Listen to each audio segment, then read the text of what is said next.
Happy pre-calculusing. Here's the do now. Once you have your answer, you can resume. But in the meantime, pause.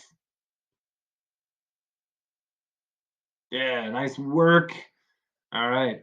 So for number one, I was given miles. I used the green conversion factor up here so that my units of miles in red would cancel with my unit of miles in green. And that leaves me with multiplication. 3 times 5280. For number two, since I was given 180,000 feet, I used the blue conversion factor so that my units of feet in purple and my feet of in blue, one is the numerator, one's the denominator, and they will cancel each other out, and then it is a division. 180,000 divided by 5280. So interestingly, both problems use the same conversion factor, more or less. I mean, we could say it's the same. It's the same numbers as far as the conversion, but we use the reciprocal because in one case we're going from miles to feet, and in the other case we're going from feet to miles. We'll see that again later today. Today, we're going to be looking at angular speed, rotational speed, and linear speed. Our learning target is that you'll be able to convert back and forth between each of those types of speed. Really, there's like 6 pairs from angular to rotational, rotational back to angular, and so on. 6 different types of speed conversions, 6 different conversions, 3 types of speed. So let's find out, first of all, what are these things? So let's start with rotational speed. So I laid the notes out in a particular format. So we're going to start with rotational speed. I'll talk about that right now, and then you can see angular speed is up next. So that is going to be an important detail when we get to the conversion factor. But since we're not there yet, let's just back up. So the bullet points for each of these different types of speed go in the same order. The first bullet point is going to be like a definition, which may, in some cases, may not actually be very helpful for like, what does that actually mean? But the definition. The second bullet point is going to describe the units used. And then the third bullet point gives us an example. So rotational speed. How many times an object rotates per unit of time? Okay, so rotation implies some sort of circular motion.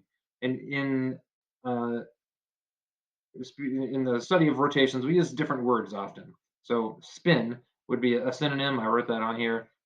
Circles or cycles or revolutions.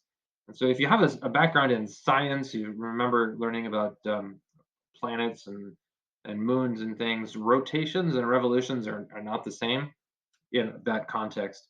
In the study of what we're going to be learning here in pre-calculus, the difference between a rotation and a revolution is completely irrelevant to what we're studying. I'm not saying they're the same thing. That's not true. But they are completely interchangeable for our purposes in pre-calculus. So a lot of times you're going to see some different words, and a lot of people ask often, like, well, why did you change that from rotations to revolutions? And well, because I want my units to match as I'm going through a problem. And so if it says revolutions here or rotations there, but then the next place, it mentions a different word, or if I look at my notes and I see a different word written in my notes and trying to make sense of it, I might change some words. Okay, so there are different words that can be used to describe the circular motion: rotations, revolutions, spin, cycle, trip around a record player.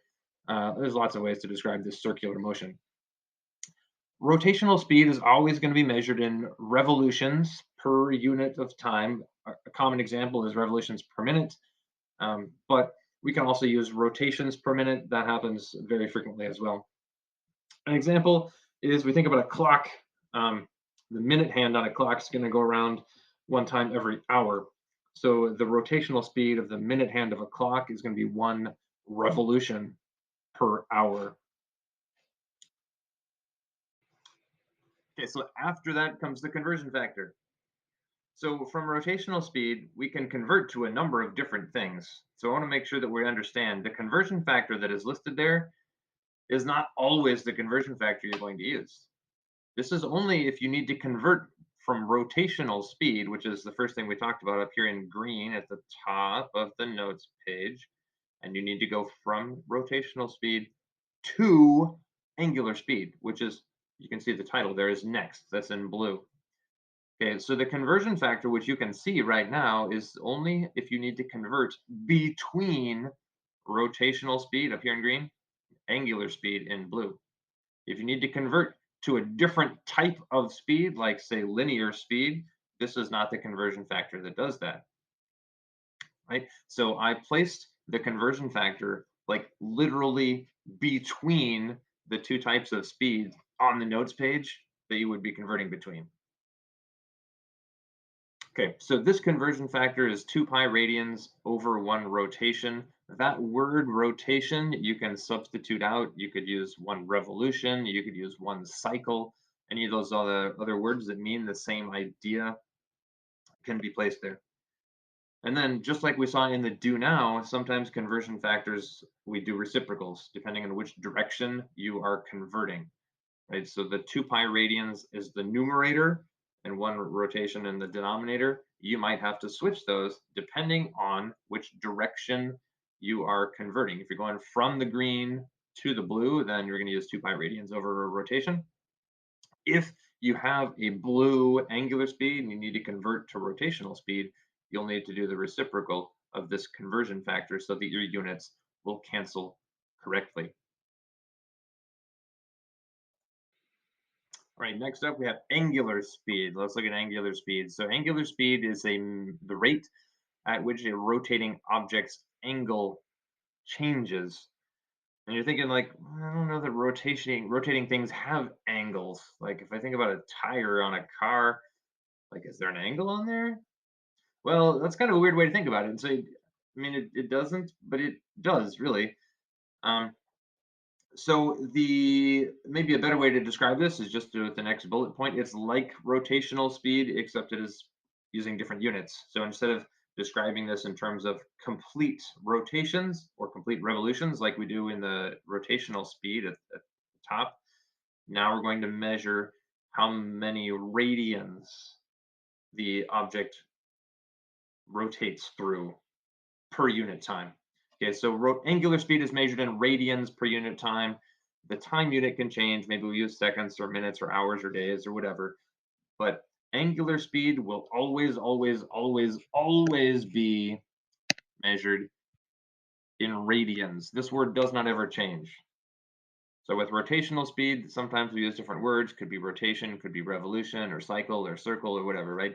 But with angular speed, it's always, always, always, always radians. It's just radians. There's never anything else except radians. So an example, let's look at that same example we had last time. The minute hand on a clock, it's going to take 1 hour to go all the way around. Well, 1 cycle all the way around the clock, if we're measuring it in radians, it's 2 pi radians makes 1 circle. So our angular speed for the minute hand of a clock, 2 pi radians per hour.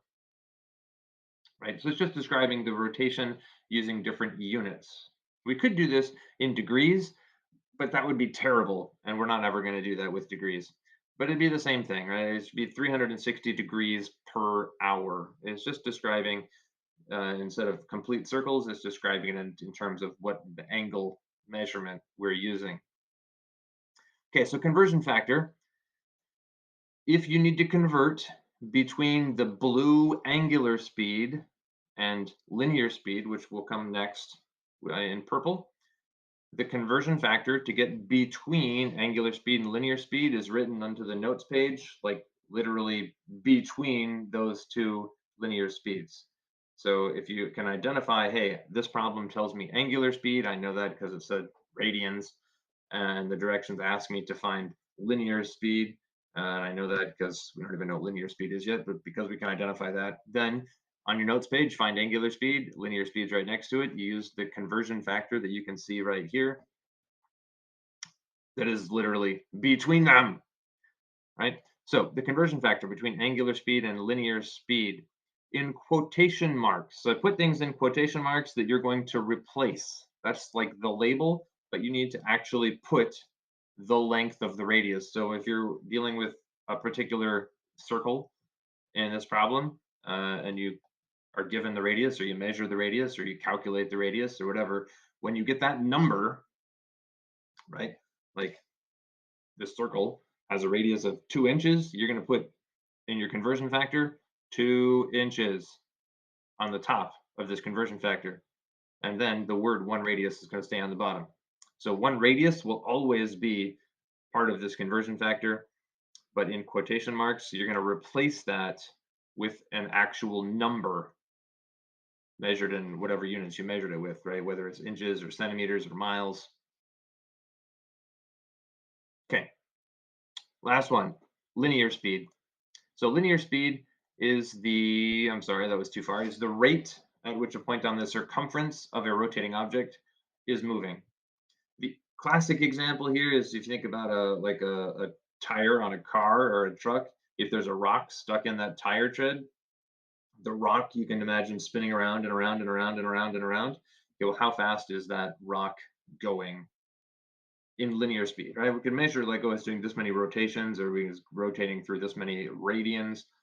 But when you're driving, like we described that speed in linear speed, right? If your truck is going 20 miles an hour, that rock that's wedged into the tread on your tire is also going 20 miles per hour.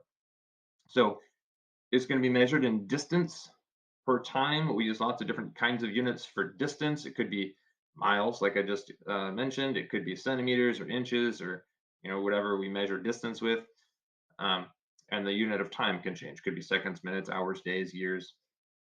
So you're not always going to see the same type of unit. Linear speed, there's a lot of different variations. It's always going to be some measurement of distance and some measurement of time. But there's not like that one thing you can always hone in on, like you could with angular speed that will always, always, always have radians as the unit. So linear speed, lots of different possibilities. And the conversion factor, let's just look at this bottom conversion factor. The conversion factor to get between linear speed, which you can see on the notes page here in purple, and rotational speed, which was back up at the top of the page in green.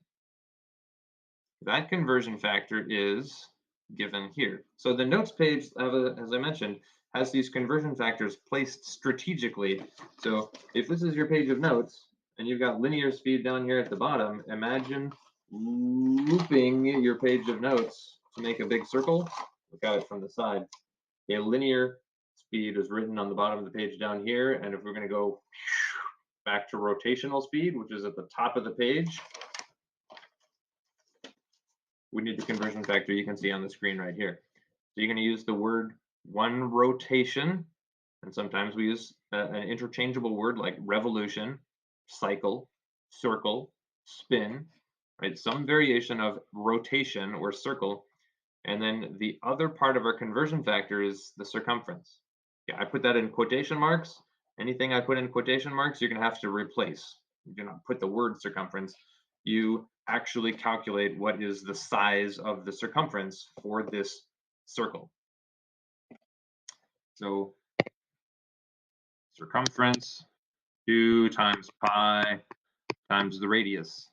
You will need to put that into numerical. You leave pi, but put that into numerical form, calculate the size of the circumference, and that goes into your conversion factor as a number and a unit, whatever you measured the radius in, whether that was like centimeters or inches or whatever.